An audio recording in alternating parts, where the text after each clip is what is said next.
The name Alverda Orlando has long been associated with Davenport history and the history of the North Coast here in Santa Cruz County, California.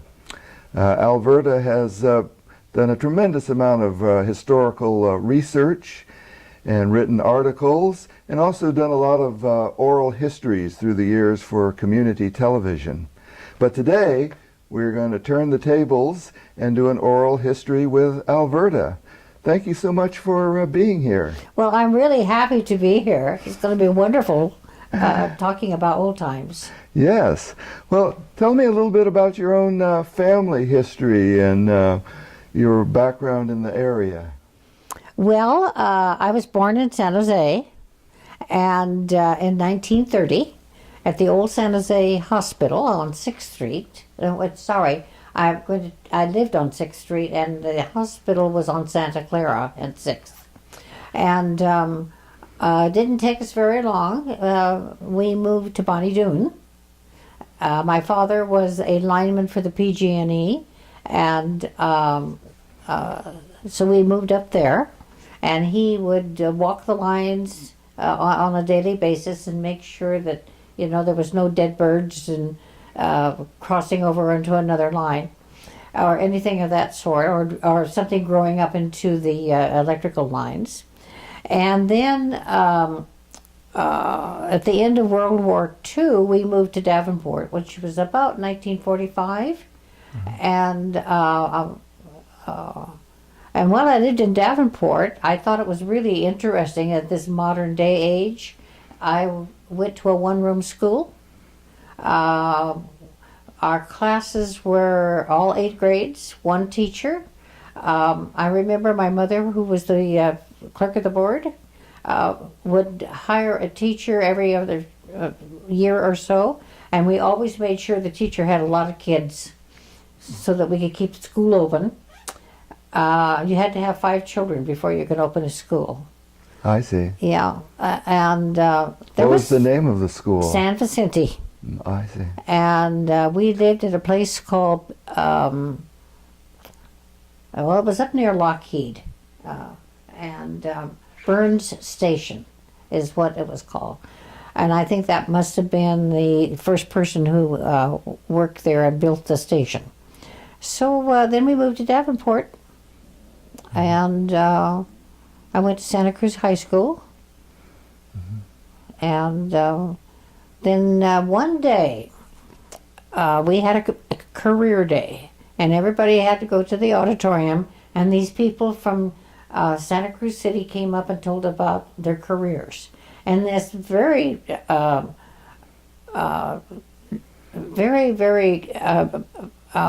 anyway, what this woman was, she made a big impression on me. And her name was Geraldine Work, and she was the head of the public library. And she said, you can come down and volunteer anytime. So as soon as school was out, I headed down to the library. And they gave me a volunteer job. Oh. So that was nice, and I did that for 3 or 4 months, graduated from high school, and went back and got a job at the library. And that's pretty much how things went.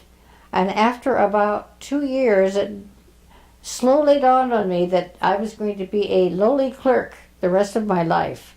And so I enrolled at San Jose State, and I was going to be a librarian. But the city of Santa Cruz had something very funny going on. They demanded that if you worked for the city, you had to live in the city. I guess they had good reason for it, because later on, when that rule was stricken from the books, there was rumors that people were living in Phoenix, Arizona, and commuting to Santa Cruz, and that was happening in the fire department. I don't know how true it was, but anyway, I had to, and I was living out in Davenport, and I had to move into Santa Cruz if I was going to work for the city. And that was very inconvenient. So, because I had a boyfriend, and he lived in Davenport. So anyway, that was kind of how I got started. Now, when you were in high school, how did you get from Davenport to the There was a bus. high school? Bus. There was a bus. There was a big I see. bus. It was a very interesting bus because it was picking up all the farm kids. And at the age of 14 or even earlier than that, these kids were all driving tractors and big trucks and so forth, and they were adult. Particularly the boys were adults. So in high school, we had the reputation of being rather unruly, and I was a little Victorian girl, and I'd never opened my mouth or anything, but because I came from Davenport, they expected that we would be difficult to handle because we were adults, and we're expected at home to be adults. Were you involved in any other programs when you were in high school? Well, I liked science, and so I joined the science club, and it was a very active club. There was only two girls, myself and my girlfriend, and because of that, the teacher's wife had to come with us whenever we went any place. She was a chaperone, and we went to every place that there was anything to do with science, like, well, I can't remember right at the moment, but, we would take weekends and go places and camp out and so forth. Yeah, it was a good time in school. Was Doc Felleman still teaching there back then? Yes, he was getting ready to retire when I was there. Or I seem to think he was ancient. Well, he lived to almost 100, so... So, and Mr. Levy was the vice principal, and Mr. Sims was the principal. And sometimes I wish that I had talked more to those people, but at that time I really wasn't interested in history. So I never thought, particularly Mr. Sims, I should have talked to him a lot. Now, later on, when you started taking classes at San Jose State, did you live over there or commute? No, I commuted. First I commuted with the Peerless bus. And my father got me an old 1935 Studebaker so that I could go from Davenport to Santa Cruz, and I would park the car. And this is a really large car. I mean, and little tiny windows. It was probably something that we would never give a kid today, because it probably wasn't safe. Anyway, but I did that for a couple of years, and then I think my father redid the entire car, and I finally drove it over the hill. But I remember that it was very difficult driving over the hill because it had no power. So it was an interesting commute. No barriers. The barriers weren't up yet. No. Well, probably people didn't drive quite as fast then, though. Well, that's true. Did you actually get a degree there at San Jose State? Yes, I got a library science degree, and I was ready to, become a librarian. But I also got a teacher's credential. Oh. And my sister was at that time teaching in Pescadero, so the two of us commuted from Davenport to Pescadero every day. I taught 3rd and 4th grade. Oh. So you did that for a while before About you... 4 years. About 4 years, I see. Well, I did a little research in preparation for this interview, and I came across an article in the late 50s where you were librarian of the new Davenport Branch Library. That was a funny library. We decided that we needed a library.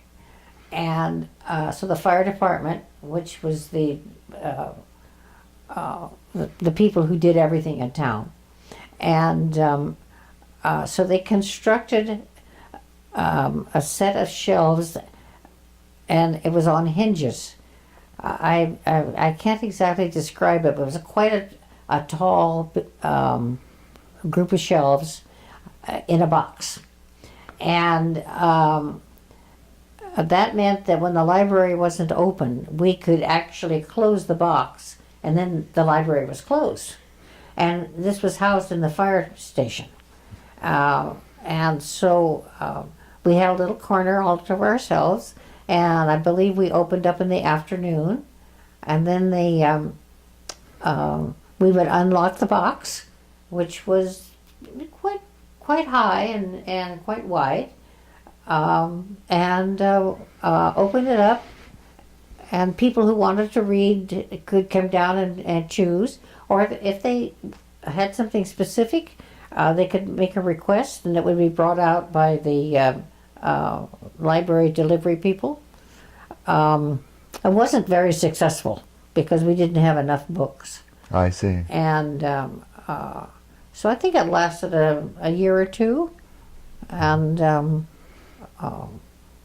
yeah, and then it closed down because we got a volunteer to open it when I wasn't available, and then we eventually, the library department, the library system paid him a very minimal amount of money to open the library, and then he left the area, and so we closed the library. Mm-hmm. Now, in the picture of the opening, Geraldine Work was there. Can you tell us a little bit more about her? Well, she was a rather imposing woman, but everybody loved her, and and when I went to work for her, I was a very young 18-year-old, and she put up with a lot. And one thing we did is my boyfriend was very active in the Republican Party, and so he got to go to the conventions up in San Francisco, and but he couldn't get tickets for me. So one day he called down and says, "You've got to come up here. This is just wonderful." Now I'm a dyed-in-the-wool Democrat, but I was willing to go to see this convention, and so but he didn't have tickets for us.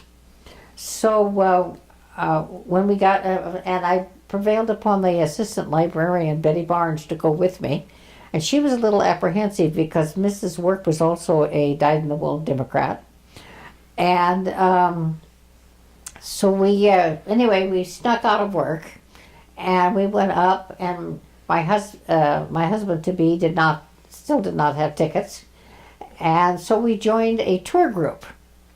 And when the tour group got into the auditorium, we didn't follow it. We just stayed in the auditorium. And I remember Betty Barnes saying, "Oh my, I hope that Geraldine doesn't see this on TV because she's going to be really mad." And I said, "Oh, there's nothing to it. Let's just sit here." Well, we were sitting in the Texas delegation, and they came in with their costumes on, and they were flying their flags, and they were yelling and so forth, and of course the TV cameras were right on them. Well, needless to say, when we got home that night, Mrs. Work was also waiting for us. Oh, I also know that for a while you were the librarian at the East Santa Cruz Library, which was kind of on that little island there where Morrissey comes into Soquel and Water Streets branch off. Mm-hmm. Well, I wasn't really the librarian. I was more like a substitute. Oh, when okay. The two other librarians would go off on vacation, or something would happen, and one of them couldn't appear. And but it was a fantastic place. I think at one time, the actual librarian had to take a leave, probably from a medical leave or something. And I was there, I guess, a couple months. Mm-hmm. We were open from 9 o'clock in the morning until 9 o'clock at night, including Saturdays. So it was, and there was 2 librarians, so we didn't have to work a whole, 12-hour or 14-hour shift. But it was nice. It was dangerous for people to cross the streets there, and one of our patrons did get killed with a car accident. And the other thing is that we were two women, and one of the women was always a little bit afraid when the strange men would come in, and so she arranged with the where Burger King is now. There was a gas station, and she arranged with the man that if we put a white sheet or a white towel on the balcony, that he would come over and see what was going on. Well, I tried to do that, and the guy never paid any attention. I never showed up, so that was not a very good idea. But we had little things like that. The library did not have a telephone, and so anyway, it got a phone pretty quick. But I thought it was weird, but it was a happy library. Yeah. Are there any librarians in the system that you didn't work at one time or another? I didn't work in the Boulder Creek area. Okay, didn't go that far north. Yeah, right. But I guess you And I worked at, didn't go down to Freedom. Freedom had a library in our system at that time. Oh, I think now that's part of the Watsonville Yeah. library system. But you worked at Garfield Park a bit, I guess, and the main branch, of course, and then in the mid-'60s they built the new Branciforte branch to replace that very dangerously located East Side branch. And you were the head librarian there, weren't you? Yes, I was promoted to head librarian, and I think it was '67 that they opened both branches, and everyone was concentrating on the main library. That was the big thing, and they kind of ignored Branciforte. So they let the contractor and the architects do what they wanted, and we turned up then, of course, with a beautiful, beautiful library. And so that, I don't know what that taught me, but it said something about ignoring, but being happy to be ignored.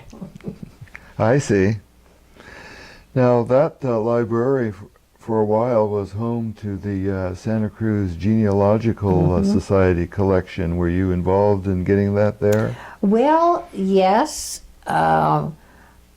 I don't quite remember how it all started, except one of the ladies who was active in the Genealogy Society used to come in and talk to me a lot, and I was interested in the family, and so a couple of times I went over to the Mormon church to see what they were doing, and I thought it was inconvenient because what they brought their library books and they were locked up in a place in the church, and they were only open one day a week, and most all of the books were housed in people's private homes, and they would bring the books down to the Mormon temple when the society was meeting. So when it was time to do something with a little meeting room that we had, I said, if you want to come in here and bring your books in, the library's open all the time. And so they went to Mr. Atkins, who by that time was the library, and they signed papers and did all kinds of legal stuff, and the next thing I knew, the Genealogy Society had moved into this little room. Now, this little room was very little. It was a little conference room with a big table and some chairs. And they promptly outgrew that. And then it got bigger and bigger, and they came out of the little room and into the main library, and we became famous because of the Genealogy Society. And then they redid some of the work in the system, and took the genealogy people down to the main library. So, I can remember going to the Branciforte Library to talk with one of the volunteers with the project to index the old newspapers. And were you involved in getting that set well, up? yes, we had a storage room in the back of the library, and was very convenient for the people who were doing the indexing, and so, because they could leave the newspapers there. And so we fixed it up for them, and they came, I think it was every Thursday morning, I could be wrong about that, and worked at indexing. I joined them a couple of times, but I found that it was very boring. So I was never a cataloger. I was always a reference librarian. Well, they're two very different skills. Two very different things. It's just like, yeah. Well, you've done a lot of historical research. Have you found that your training as a librarian helped you a great deal? Oh, yes.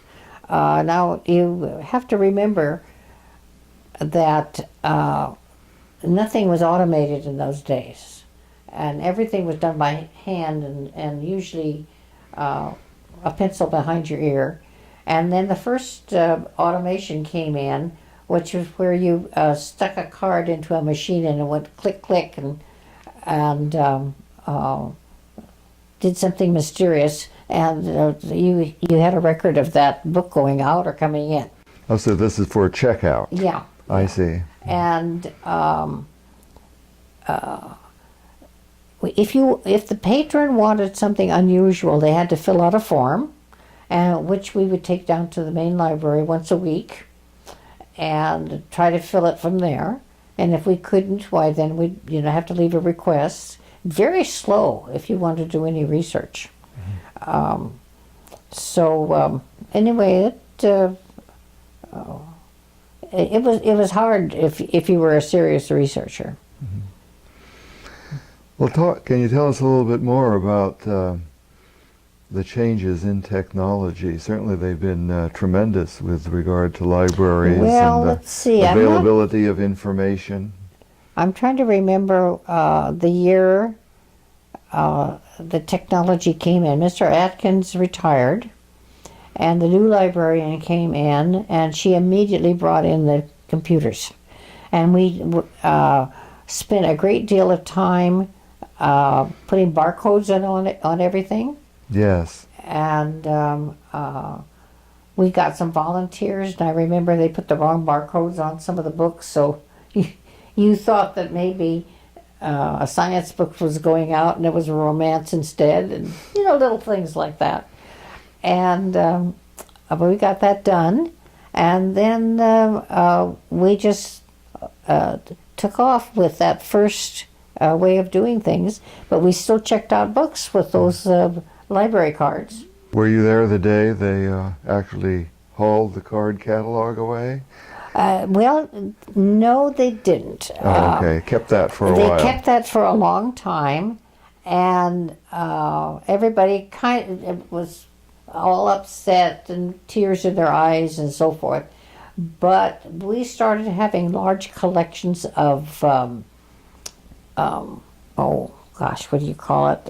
Music on what are those little CDs?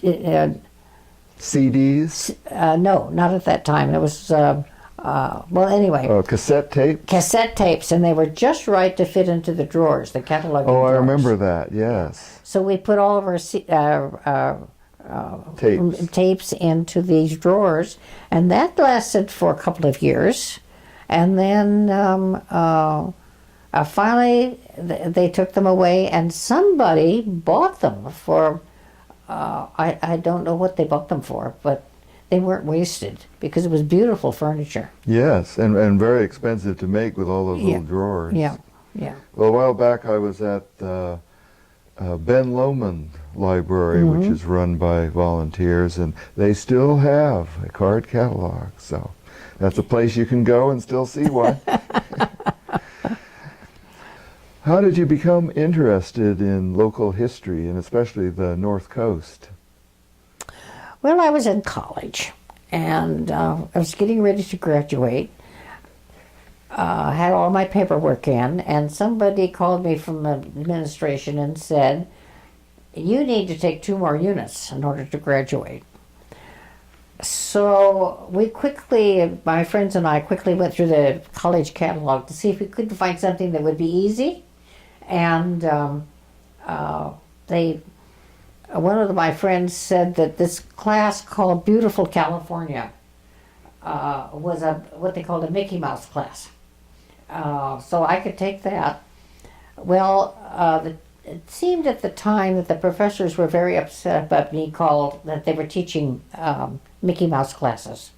And so this particular professor was a history professor. And so he made us work really hard for 2 units. I worked harder for those 2 units than I did for a regular 3-unit class. And we had to write about a town that we came from or lived in. And so I went up to the professor and said, I live in Davenport, and I'm going to write, I'd like to write a history of Davenport. And his reaction was, "No, you can't do that. There's no history over there."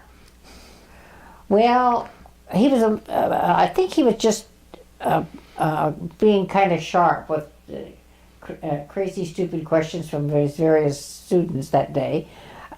Because later on when I thought about it, I think he meant there was no written history.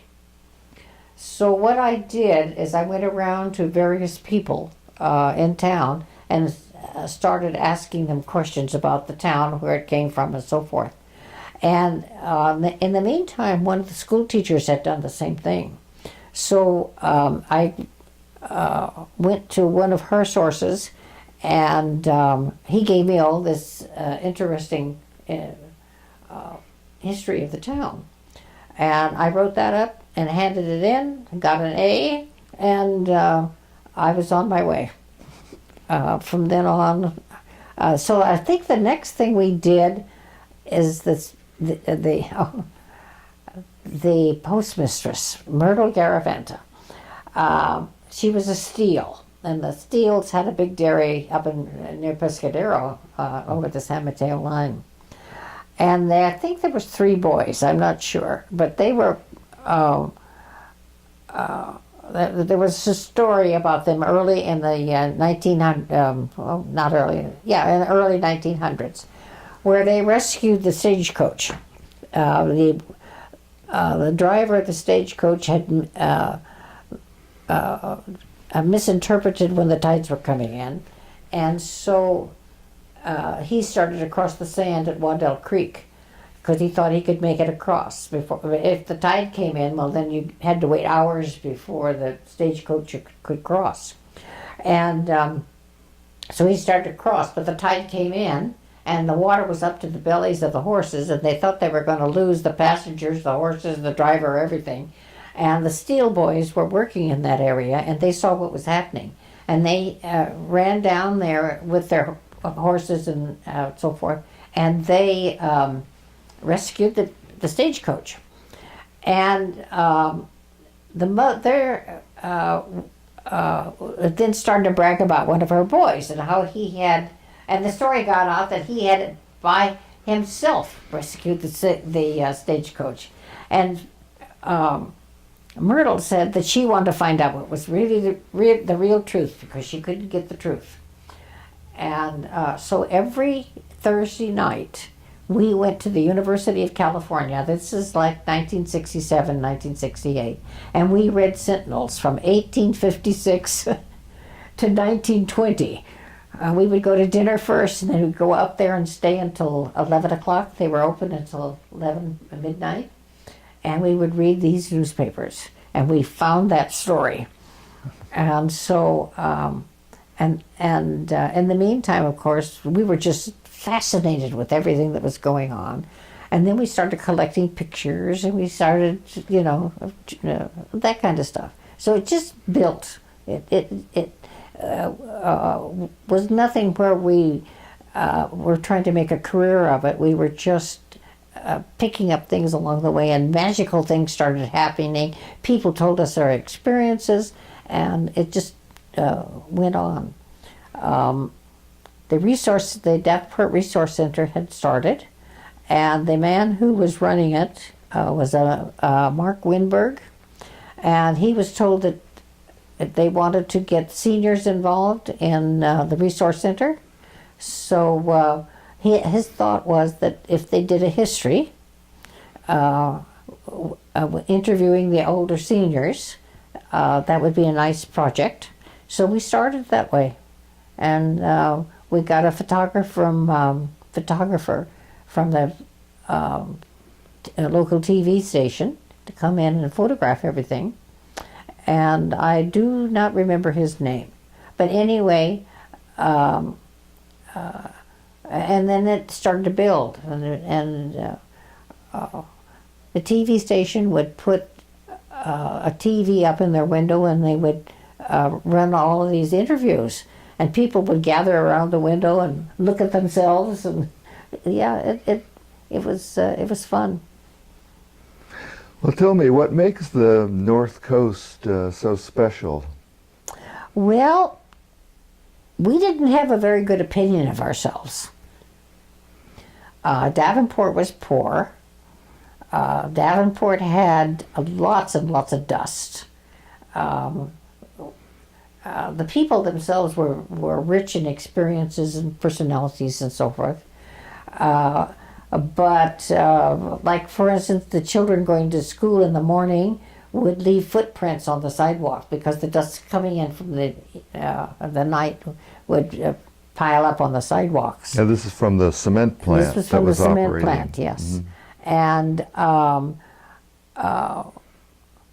it was a dreary looking place. I mean, it was covered with dust. I remember we didn't have dryers in our early 50s, and we would hang our clothes out on the line, and the sheets we had to fold. And so when the dust would come down early in the morning, or even late at night, and if you didn't get your laundry in real fast off the drying lines, you would have a little bit of cement dust in that crease. So it was dreary. People tried to get through Davenport as fast as they could. Yet the area has such a fascinating history, all the people's stories. Yeah, the people's stories, but nobody considered those important. Well, you have the contrast of the agricultural history with the industrial history of the cement plant. How did the cement plant play an important role in Davenport history? Well, first of all, there was nothing up there. I mean, there was agriculture and there was dairies, and the Coast Dairies and Land Company owned, I think it was 8,000 acres, something like that, and they were planning to build a town anyway, and then the cement company came along and negotiated the buying of leasing 97 acres. And then they built their cement plant, and in the process of doing that, they had to bring in 2 railroads, and they brought in ships that had to bring in their stuff to build the plant. So let's see, they had the Southern Pacific, and they had Ocean Shore. Ocean Shore going up there, and they had shipping coming in all the time with materials, and they had big contractors, of course, building the plant, and then they had people that they had to train and pay and so forth. And there was already Italian dairies up in the area, and so the contractors that the cement plant got to bring in labor and you must, and about 18, okay, I'm going to go back a little bit. About 1895, there was a huge immigration of Italians coming in, hundreds of thousands, and we didn't have any quota at that time. You just got on the boat and you came, and so about 1905, when the cement plant was looking for labor, well, of course, it would be Italian labor because there were so many of them coming in, and so anyway, we just had a big Italian community just to suddenly grow. The Coast Dairies and Land Company built the town, and what was the name of that town? San Vicente. San Vicente. I see. And they did it really, really fast, you know, and it was pretty modern. They had electricity right at the beginning, and kind of a sewage system, and houses. Mostly all the houses were like single wall construction, so they had to get them up fast. And then they had 2 hotels being constructed at the same time. One had over 250 people in it, and the other one had about 150 people. I mean, it was if you read the paper about what was going on, it was excitement in the air. I mean, it was electricity in the air. It was just, and this carried on for years and years and years and years. Now, were the hotels more residential hotels for some of the workers? Because there was not a lot of tourism there. No, there was tourism, but there wasn't that kind of tourism. Wasn't that development upwind from the plant? There was a housing development? No, now the first development that came in was downwind. Okay. And there was absolutely nothing to stop it. There was nothing. And there was a recession. The recession, of course, started on the East Coast, and it took a while to reach the West Coast. And when it got out here, about 1908, the people who invested in the cement plant were, very nervous about the whole thing. And the man who had the largest investment was William Dingy. And he took off with $20 million and went to Paris, France. Okay. So let's see. There was Crocker and I think Hearst and a few other people at San Francisco Chronicle I know was part of the investors. And they had to go to France and when they just found out where he was and get him and bring him back. And make him, I guess they didn't make him repay the money, but yeah, they did. What they did is they took all of his investments and they used his investments to repay the money. In the process of doing all of this, script was sent down from San Francisco to pay the employees. And the employee, it was like the worst thing you could possibly have happen because there was no money. You bought from the company store and so forth. And they went out on strike. Everybody went out on strike, including all the foremen and the superintendents, because they were all related. And when they finally got that settled, then the cement plant decided that they'd better remove their foreman from the regular people. And they built a town called Morettiville. Moretti was one of the members of the Coast Dairies and Land Company. And so they built this group of about 50, 60 homes up there north of the cement plant. And they were 3 bedrooms and 2 bedrooms, and they had lots of property around them, and they separated the groups. There was no more big walkouts like that happened But anyway, that's what started, and then people referred to it as Newtown. I see. Mm-hmm. So And about what time period that was that 1910. built? So not too long after the plant opened. So in the very early history of Davenport, it got its start, or Davenport Landing, as a whaling center, didn't it? It started out as a call for help by the people that lived in there. They wanted to get their products out to San Francisco. And John Davenport was sailing up and down the coast, and he was the whaler. He had come in 1852, 1853, and started the shore whaling. Shore whaling is a kind of a thing that came from Portugal, where you could live on land and then wait for the whales to go by and then go out and catch a whale. You didn't have to be on a shipboard. But anyway, he was asked to do something up there in that area around San Vicente Creek and so forth. And so at the mouth of the Agua Puerca Creek, he built a wharf. It was 450 feet long, I remember that. And he would have shipping come in from everywhere. I think I read once where there was like 20 ships that came in a month, and there were ships waiting to take on.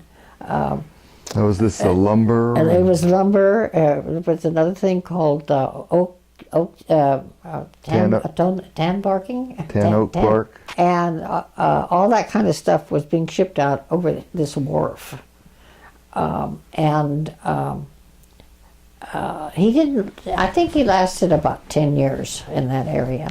And then he went on to other things. But he left his name, and that was always known as Davenport's Landing. And then a guy by the name of Laird subdivided Davenport's Landing, and they were going to put a big town in there. And Davenport was still there at the time.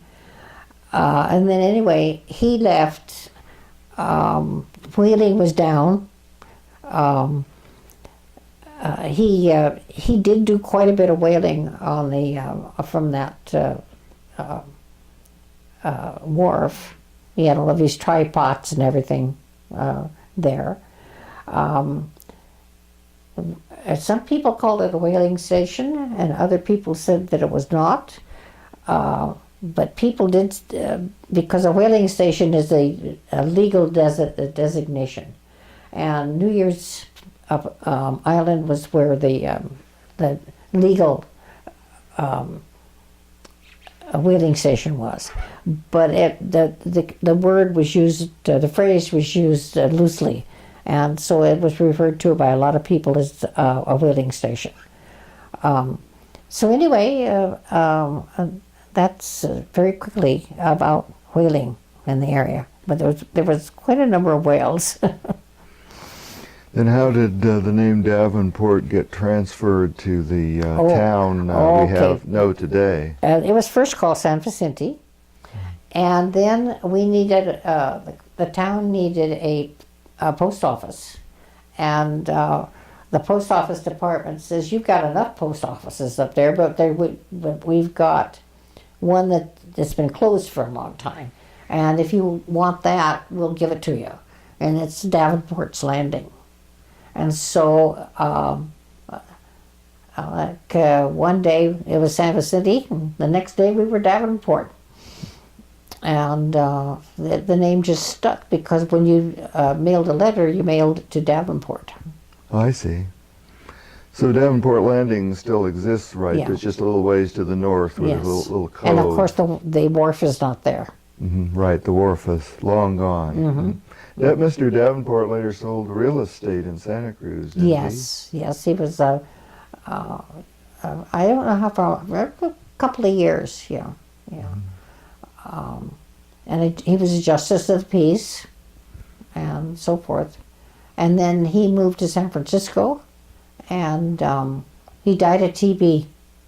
Oh, well, a lot of people did in those days. Mm-hmm. So they've got him buried in Colma right now. You say right now, are they going to bring him back one of these days? Well, Colma is a city of the dead. I don't know. Should we explain that? Yeah, I know that there's more dead people there than live people. Right. Yeah, they've got a live mayor, but yeah, that's right. So when San Francisco wanted a space to put up some more tall buildings, they moved the cemetery to Colma.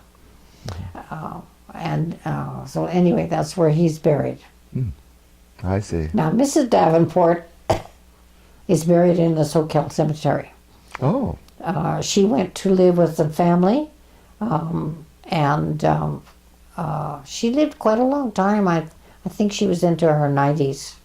Well, I've been working on a list of famous locals buried at the Soquel Cemetery, so I will definitely have to add her to the list. Yeah, we think maybe that when one of the floods that might have taken out the actual place. Oh, yeah, it is right along the Soquel Creek there, and I think a few graves have been lost through the years. Yeah, I never did go down to see exactly where she was, but I think my kids did. Regarding the North Coast, I've just been doing some research recently about how in I think it was the early 1970s, PG&E wanted to build a nuclear power plant on the North Coast. How did you feel about that? You know, I didn't know anything about nuclear power plants. And I wasn't particularly interested in an environment. As one person, they said that the environment hadn't been thought about, nobody knew anything about it, they just lived, right? And so most of the people thought it would be fine. And I didn't give it much thought. And then somewhere along the line, I started thinking about it, and I was appalled because the outer fence of the nuclear power plant would have come up right to the back fences of Newtown, and I still wasn't totally aware of the dangers, but finally there was environmentalists did get in onto it. And then, of course, we found out that it would be sitting right on an earthquake fault, and that had to stop. But there was a lot of people up there in Davenport that were in favor of it. I know you've been involved with many different organizations through the years, such as the old Santa Cruz Historical Society, and you were on the board of the Baroque Festival. What made you decide to be involved so much with the community? You know, I think that things just happened to me. I never really planned on any of this. You know, like I took that class in college, and that just, I would never have taken it had I not been -2 units. It just, everything just happened to me. I mean,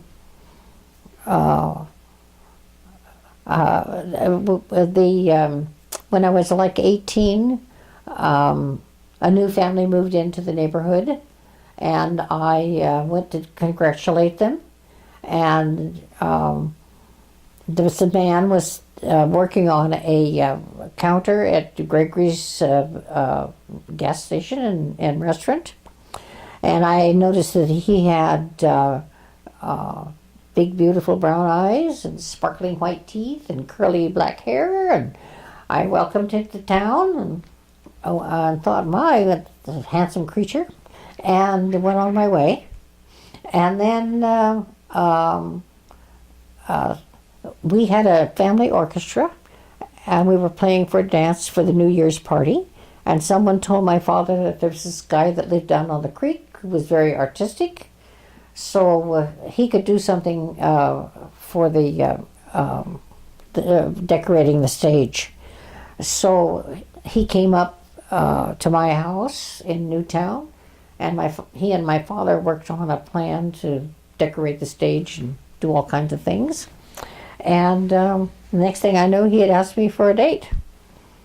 And I thought that was interesting. English was very bad. So he had been an immigrant, recent immigrant from He was an Italy. immigrant from Italy.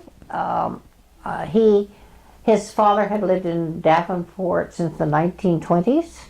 But every time he tried to get the family to come over here, something would happen in Italy, or would happen here, the Depression. Or the war. And the war came along where Mussolini wouldn't allow any boys to immigrate. And so the mother had 4 boys. I mean, she ended up with 3 boys. So she had 3 boys, and she couldn't come without our children. So it wasn't until after World War II that they got over here, and they were adults by that time. So anyway, we go out on this date. Now, I didn't know anything about foreign men, and so I went to my girlfriend who had been born and raised in Panama, and I asked her, how should I behave? And the one thing she said was, don't let him kiss you because he'll think you're cheap. So in the meantime, he goes to his friends and he says, I'm a little concerned here, how shall I treat her? And they said, well, be sure you give her a goodnight kiss or she'll think you don't like her. So my glasses got broken in the ensuing fight. My father was furious, and so then he had to come up and apologize to my father and all that kind of stuff, and we went out on another date. And darned if I didn't marry the guy. I mean, things just fell. I mean, I didn't plan on them. Uh-huh. What are some of your favorite North Coast stories? Well, 1 or 2 stories that maybe from one of the interviews you did that you especially like? Well, I'll tell you maybe 2 stories if you want to listen to them. One of them was, there was a lot of Filipinos in the area because they had come over in the 30s to work in the agricultural, the fields.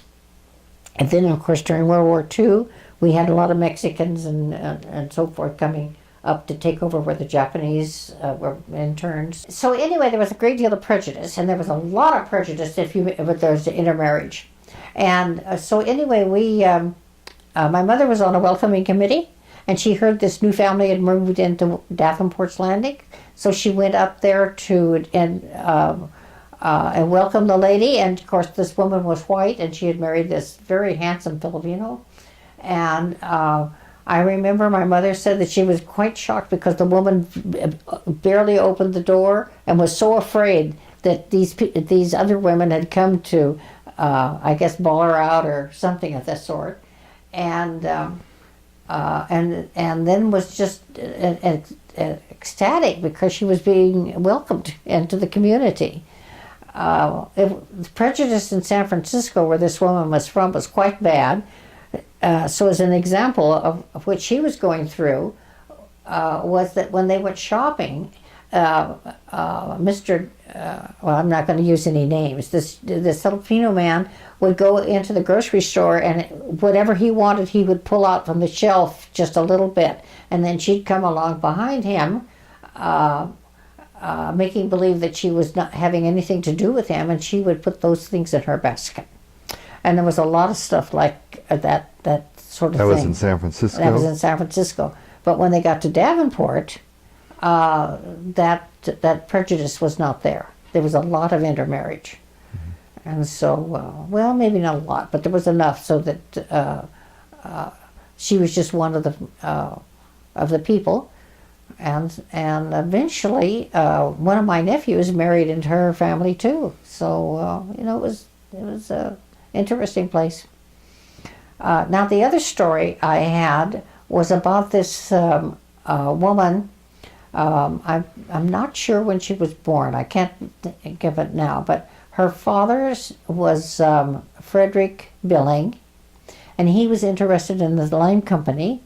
And there was another man by the name of Coope who was also interested in the lime company. And the daughter, William's daughter, married Mr. Coope. And both of them died fairly close to one another, and she inherited their interest in the lime company. This is the Santa Cruz Lime Company that yes. Was later bought up by the cement plant, right? Yes. And she was very active in the the lime company. And when it was bought out by or acquired, I think is the word, acquired by the cement company, she went with it. And she was on the board of directors. And she always would say, I'm going to visit my cement plant when she came down from San Francisco. And she would always tell the superintendent down here that she was coming, and they would clean up the cement plant. Now, cement plants are dirty. They just a lot of dust there.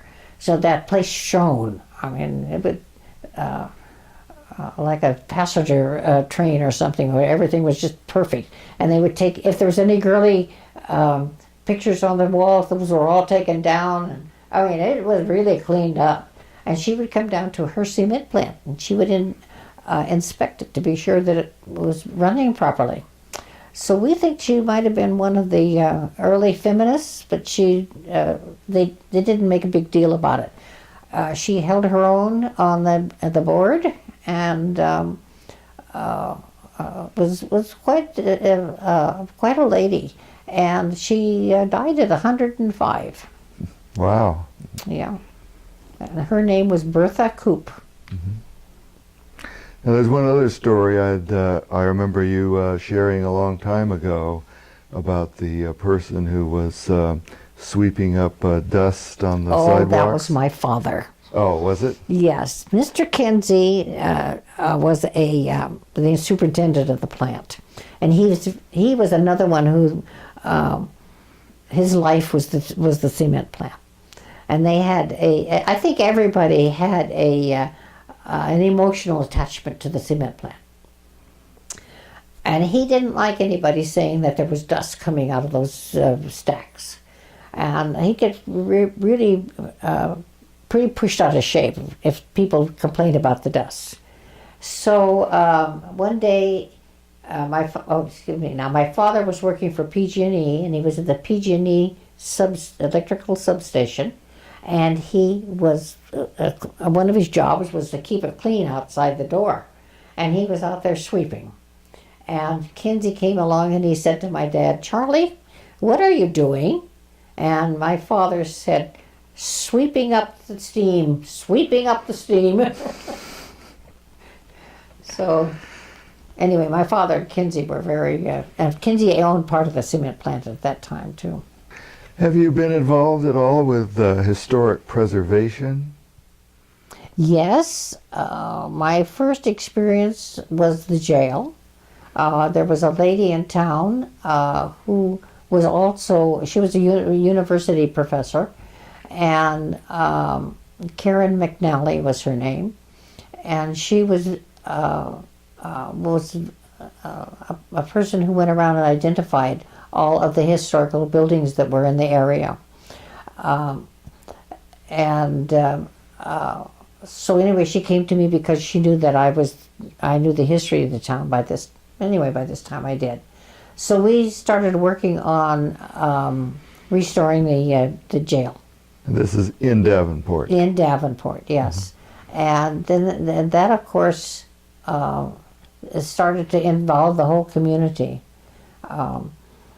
And at first, everybody thought it was just an abandoned building, and it was used for storage for the fire department. And then some lady bought it for a summer cottage, but it was made entirely of concrete. And the concrete weeps. I didn't know whether you knew this or not, but if it gets too cold or it gets too hot, rainy or something, it'll weep. And so she decided that was not for her. And she sold it to the Museum of Art and History for $1. And so anyway, because of Karen, I became interested in the jail. And then, of course, as I say, it just fell into place. So this jail was built for Davenport, but it was never hardly used, was it? No. In the beginning, when Davenport was first being built, the people there, the Coast Dairies and Land Company people, wanted to make it a very nice town, and so they wanted, of course, the schools, and they wanted a the police department, and they wanted all these things that a town would be, and so you have to have a jail. Now, there was a kind of a small town, or a small town feeling, and the only people that were ever in the jail were two boys that stole a horse over in San Mateo County and rode over the hill. Well, there was telephones and that kind of stuff by this time. This was around 1914. And so an APB went out from San Mateo, and Charlie Bella, the owner of the hotel, picked up the boys, and they put them in the jail overnight, and the parents came and picked them up the next morning. And that was the only people in there legally. Other than that, what they would use the jail for was somebody who had gotten drunk and couldn't find his way home. And so they would put them in the jail overnight. They would leave the door open so that this inebriated person would be able to get up and walk out and walk home. And that was about it. They did have a constable who was supposed to take care of things like this, but the constable worked for the cement plant, and so he was always working, and so they got this informal thing going on the jail. Tell us about, I know in later years when you were going up there to do things in the jail, sometimes the locks would rust shut. Oh yeah, it's right on the ocean, and so the locks would rust shut, and I would go up there and I couldn't get into the jail, and I knew that we had to have it open because it had been published in the paper that we were going to open it. So I would just get on the telephone and call the cement plant, and they'd send down a crew. And the thing is that they often had young kids working up there, and they'd send out the message that the jail needed to be broken into. The kids just couldn't get over it. The kids and young people that were in their 20s, they just couldn't get in. They'd never broken into a jail before. So they would come down with what they would call their master lock, which was a great big thing that cut the lock off. And there would be 7 or 8 people in that crew that would come down to get me in the jail. And then, of course, we had to figure out a way to lock it up. We started just using a regular plain lock. But several times a year, we would have to call the cement plant and have them send down a crew. Well, not too long ago, a brand new national monument was created on the property that belonged to the Coast Dairies. Do you have some thoughts on that? Well, what had happened over the years was that the people who owned the Coast Dairies Land Company went back to Switzerland. And they wanted to educate their children in Switzerland, and that probably was a good idea. But as time went on and the old folks died, the new kids coming up, who were now doctors and lawyers and so forth, didn't really want to deal with the property that they had here, and they tried to sell it. And they were going to sell it at one point, I think Brian Sweeney, but anyway, his last name was Sweeney, and he wanted to buy that 7,000 or 8,000 acres and turn it into a housing development. And that also happened to Wilder Ranch also, and I think with the same person. And so it was like, what are we going to do?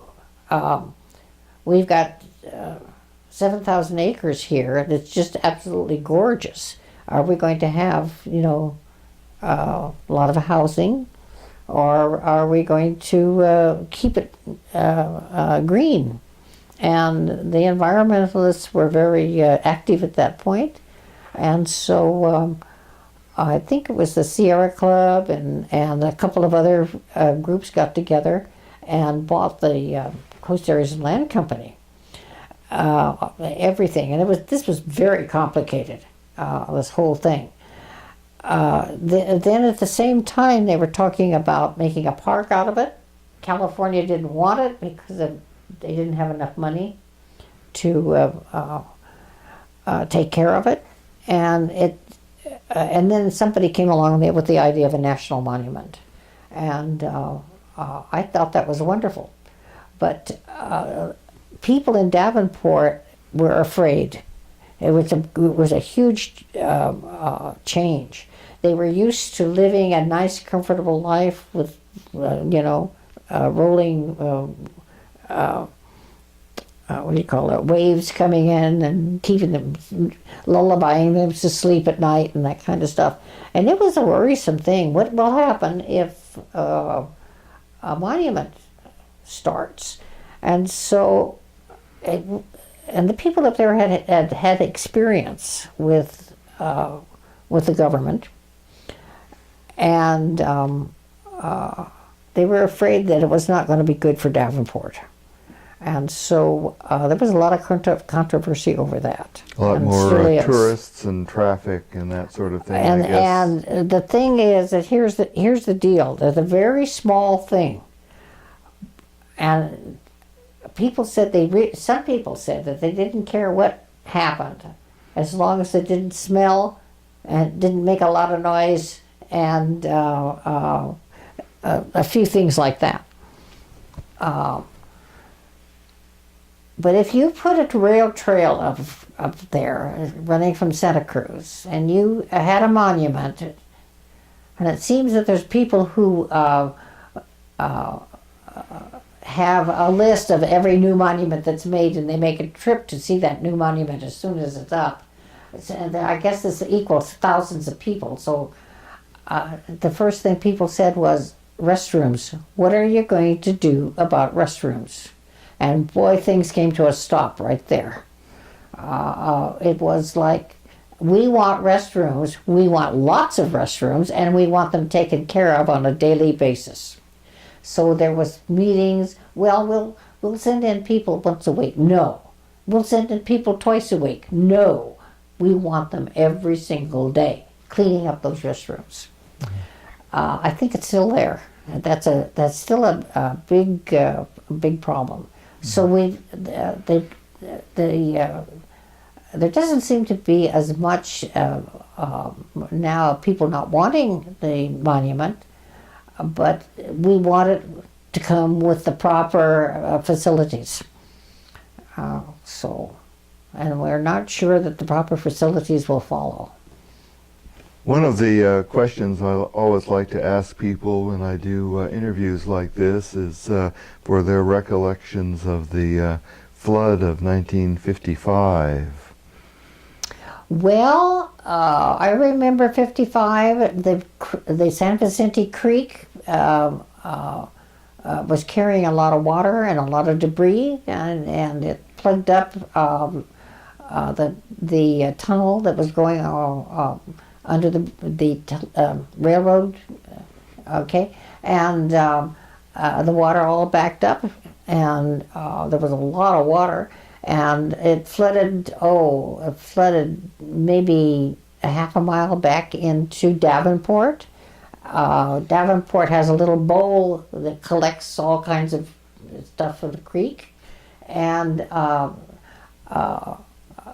I remember that my husband went down to the creek to rescue his brother, and his brother was not even aware that he needed to be rescued until he walked out the door, and the water was, the house he was in was up on stilts to begin with, and the water was coming in the kitchen door. Wow. And so they had to use boats and things of that sort to bring people out of that riparian area where it was flooding. Davenport other than that, Davenport didn't have much problems, but that was pretty bad. Mm-hmm. So, were you working at the library in Santa Cruz at that time? At that time, yes. Because downtown Santa Cruz was very badly hit, I know. Yeah. Mm-hmm. So it was something like downtown Santa Cruz, only at a smaller scale. I see. And what about the big storm of '82? As far as I know, other than back in the Swanton area, it didn't bother us. But there was a place called White House Canyon that nobody in Santa Cruz seems to know about except the park department. And there was a huge slide, and the slide went over the creek, and they were afraid for a while that it was going to flood out a little village of about 50 homes. And some people, like my sister was there, and they happened to have two cars, and one of them was in Santa Cruz at the time the flood was going on. And when she got home, well, she never got home. She had to park the car on one side of the slide and then pick up another car on the other side of the slide. And this slide was humongous.